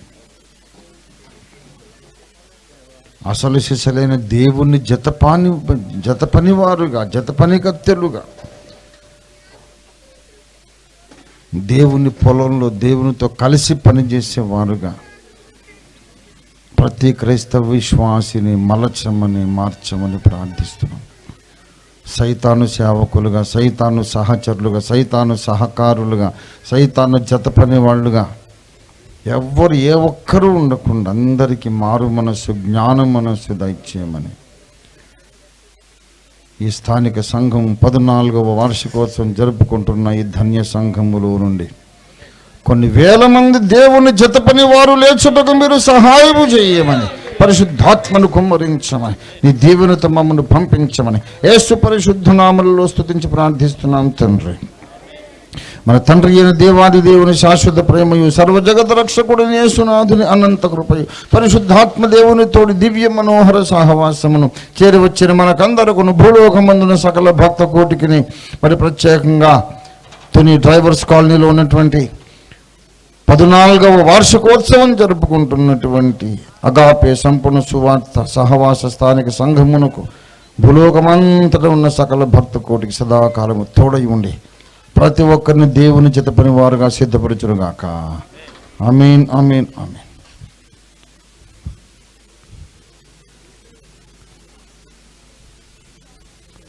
ఒక డౌట్ వచ్చింది. ప్రీతిని మీరు ఆశీర్వదించి దీవించండి. తల్లి గర్భం నుంచి పుట్టిన మొదలు తల్లి ఒడిలో కూర్చున్న మొదలు ప్రీతిని ఇదిగో మరొక నూతన సంవత్సరంలో ప్రవేశించే సుదినం దాకా అద్భుతంగా కాచి కాపాడి సంరక్షించి ఒక నూతన ఏట ప్రవేశింపజేసినందుకు నీకు స్తోత్రం చెల్లిస్తున్నాను. నీ పరిశుద్ధ శిలువ రక్తముతో శిలువ గుర్తు వేసి పాప శరీరాత్మ ప్రాణములు తన జీవిత దినములు అన్నిటినీ నీకు ప్రతిష్ఠిస్తున్నాను. Give her a very happy new year in her life. Make this a very happy birthday, a blessed birthday O Lord. ఇలాంటి సంతోషకరమైన జన్మదినాలని కుమార్తె అనేకము నీ రాకడ వరకు కూడా, నీ రాకడ ఆలస్యమైతే 100వ జన్మదినం కూడా సంపూర్ణ ఆరోగ్యవంతురాలుగా జరుపుకొని మిమ్మల్ని స్తుతించే మహిమపరిచి లోకానికి ఉప్పుగా వెలుగుగా ఉండకు సహాయం చేయమని తన జీవితంలో ఈ నూతన సంవత్సరపు తొలి దినపు తొలి గంటలోనే దైవజనులందరి పరిశుద్ధులందరి ప్రార్థనలతో ఈ కేక్ కట్ చేసే కృప ప్రీతికి మీరు ఇచ్చినందుకు నీకు స్తోత్రాలు. కేక్ కట్ చేస్తుండగా కేక్ను దీవించండి. కేక్ లాగా ప్రీతి ముందున్న జీవితం అంతా బహు మధురముగా మార్చి మన యేసునామంలో స్తుతించి ప్రార్థిస్తున్నాం తండ్రి. కోసేబెట్ట. Happy birthday to you, happy birthday to you, happy birthday dear Preethi, happy birthday to you, happy long life to you, happy long life to you, happy long life dear Preethi, happy long life to you. Many greetings to you, many greetings to you, many. Daddy కదా, daddy పెట్టి mummy రాలేదా? Many greetings to you. Praise the Lord. Hallelujah. చాలా సంతోషం. Thank you for putting in this world on behalf of దాస్బాబు గారి family. Tuni పట్టణ drivers కాలనీలో నెలకొల్పబడ్డటువంటి agape సంపూర్ణ సువార్త సంఘం యొక్క 14వ వార్షికోత్సవ సందర్భంగా కేక్ కట్ చేస్తుండగా కేక్ను ఆశీర్వదించండి. కట్ చేస్తున్న నీ దాసులను దీవించండి. కేక్ లాగా వారి ముందున్న సేవా జీవితం, ఆత్మీయ జీవితం కేక్ లాగా మృదు మధురముగా ఆనందకరంగా మార్చమని యేసు పరిశుద్ధ నామములో ప్రార్థిస్తున్నాం తండ్రి. అవునా? సరే. పట్టణ అగాపే సంఘ సభ్యులందరి, నా సహదాసులందరి యొక్క ప్రతినిధిగా నేనే కట్ చేస్తున్నాను. అద్భుత దివేనలు ప్రభువా కుమారించితివి, నీదు ప్రేమ అపారము ప్రభువా మాపై చూపితివి. అద్భుత దివేనలు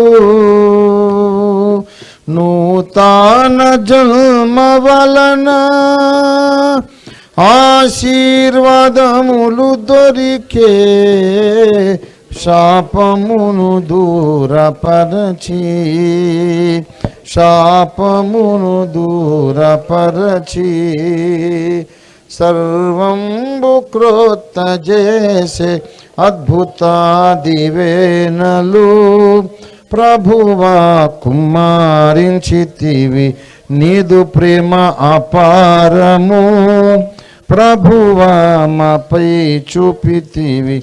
అద్భుత దివేనలు. దేవుని స్తోత్రం. హల్లెలూయా. ఇంకా సహదాసులందరికీ, సేవకులకు చాలామందికి గ్యాస్ట్రిక్ ప్రాబ్లం ఉంటుంది. ఇందుకే కేక్ కట్ చేసి వాళ్ళే తింటారు మనకు పెట్టకుండా. మీ ప్రతినిధిగా నేను కూడా తింటాం మానేస్తా కేక్.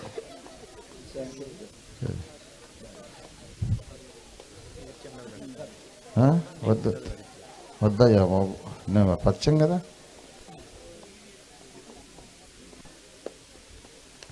పీటర్ గారికి అయిందా? అయిందా?